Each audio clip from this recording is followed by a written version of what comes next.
Saudara-saudara yang dikasihi Yesus Kristus, membongkar fakta Alkitab. Ternyata banyak orang beribadah tetapi ditolak Tuhan. Mengapa? Mari kita membongkar kebenarannya dari dasar firman Tuhan, Yesaya 29 ayat 13, Matius 15 ayat 7 sampai 9, Amos 5 ayat 21 sampai 24, dan Lukas 18 ayat 9 sampai 14. Saya yakin Alkitab yang saya bacakan tadi kita baca di rumah. Shalom Bapak Ibu, saudara-saudaraku yang dikasihi Tuhan Yesus Kristus. Kita kembali bertemu dalam channel YouTube kita membongkar fakta kebenaran Alkitab. Pada kesempatan kali ini kita akan membongkar satu fakta Alkitab yang sangat mengejutkan kita. Tahukah Anda bahwa di dalam Alkitab ada banyak orang yang rajin beribadah, rajin berdoa, rajin mempersembahkan korban, rajin memberikan perpuluhannya, tetapi justru ibadah mereka ditolak oleh Tuhan. Mengapa demikian? Karena masalahnya bukan terletak pada banyak ibadah yang mereka ikuti, mereka lakukan, melainkan pada hati yang munafik. Mari kita membongkar fakta kebenaran Alkitab. Yang pertama, bangsa Israel pada zaman Nabi Yesaya. Tuhan berfirman dalam Yesaya 29 ayat 13, bangsa ini datang mendekat dengan mulutnya dan memuliakan aku dengan bibirnya, padahal hatinya menjauh daripada aku. Mereka tetap datang ke bait Allah, tetapi memuji Tuhan, tetapi hati mereka jauh dari Allah. Mulut memuji, tetapi hidup tidak taat. Inilah ibadah yang hanya menjadi rutinitas saja.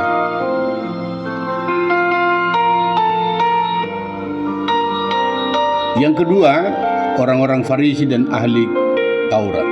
Yesus berkata dalam Matius 15 ayat 7 sampai 9, hai orang-orang munafik, bangsa ini memuliakan aku dengan bibirnya, padahal hatinya jauh daripada aku. Percuma mereka beribadah kepada aku. Mereka tampak sangat rohani, mereka berdoa panjang, berpuasa, memberi persembahan, tetapi semuanya itu dilakukan supaya dipuji manusia. Mereka sibuk mengurus penampilan rohani saja. Mereka ingin dipuji oleh orang. Mereka beribadah di jalan-jalan, di pintu-pintu gerbang. Mereka ingin memberitahukan bahwa mereka sedang beribadah, berpuasa, dan lain-lain. Mereka sibuk mengurus penampilan rohani saja, tetapi lupa mengasihi Tuhan dan sesama. Mereka beribadah kepada Tuhan, tapi sesama manusia mereka injak-injak harga dirinya. Ya, mereka tindas. Yang ketiga, bangsa Israel pada zaman Nabi Amos.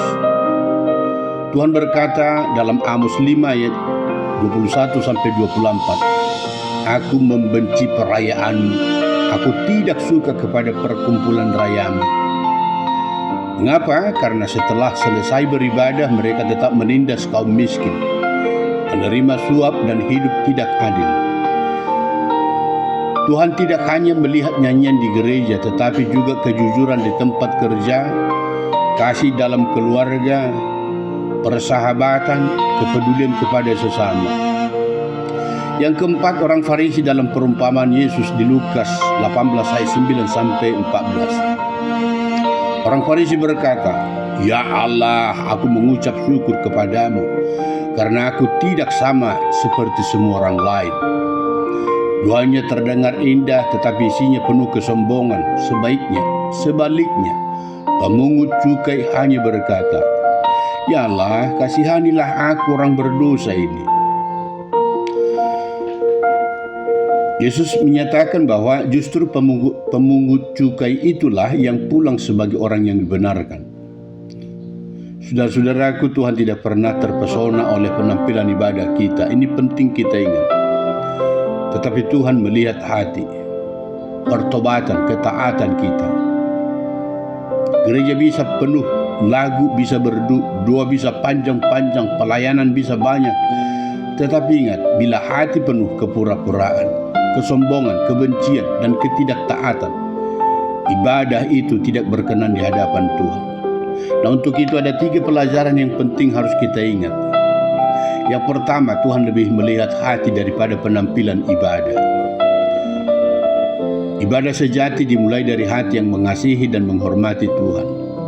Yang kedua, ibadah harus terlihat dalam kehidupan sehari-hari. Jika kamu jujur, itu adalah ibadahmu. Jika kamu mengasihi, itu adalah ibadahmu. Jika kamu penuh pengampunan, itu adalah ibadah. Dan kepedulian kepada sesama, lingkungan hidup adalah ibadah. Adalah bukti bahwa kita sungguh-sungguh beribadah kepada Allah. Jika kita mempergunakan waktu, bertanggung jawab, itu adalah ibadah. Yang ketiga, datanglah kepada Tuhan dengan kerendahan hati, bukan dengan kesombongan rohani. Tuhan mengangkat orang yang rendah hati, tetapi menolak orang yang meninggikan dirinya. Bapak, Ibu, saudara-saudara yang dikasihi Tuhan Yesus, mari kita bertanya kepada diri kita sendiri. Apakah selama ini saya hanya memuliakan Tuhan dengan bibir, tetapi hati saya jauh darinya? Apakah saya rajin ke gereja tetapi masih menyimpan kebencian, ketidakjujuran, dan tidak peduli kepada sesama?